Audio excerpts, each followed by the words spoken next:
Hello, good morning! Kakatapos ko lang maligo. Ayan na po yung result ng aking mukha. Sa mga skincare peeling lotion po natin, users, ma-recommend ko sa inyo ito. Ito yung sabon na gamitin ninyo. Maganda kasi siya. Ayan po. Maganda gamitin. Ito lang yung sabon na ginagamit ko. After ko maglagay nito sa mukha, nagpapahid ako ng skincare peeling lotion. Hindi siya mahapdi. Try nyo po ito, ha? I-try nyo si Beauty White Soap.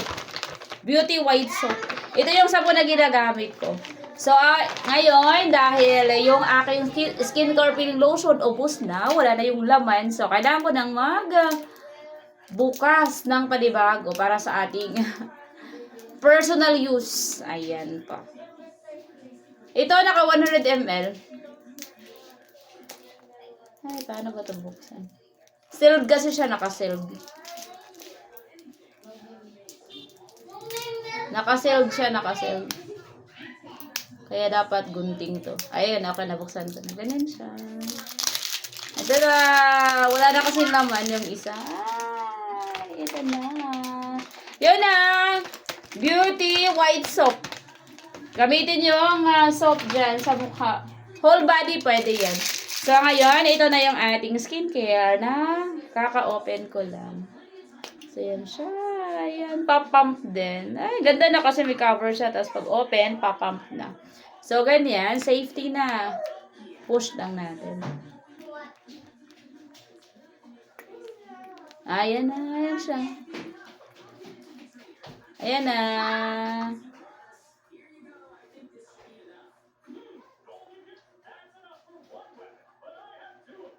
Napakadali lang itong gamitin.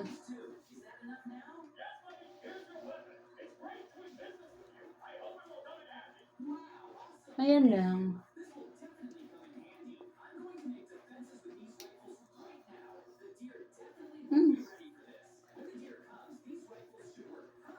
Mabango na. Mas pina-improve to. New packaging kasi ito, new packaging. New packaging na to, ha? New packaging.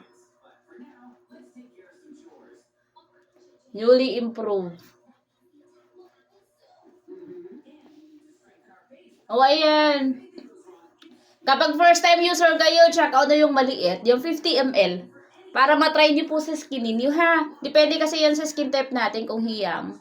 And then kapag okay na, hiyang ka po, go ka po sa bigger size. May 250 ml tayo dyan. So, itong gamit ko, 100 ml to. Ayan, Gora. Ayan na siya. Gora.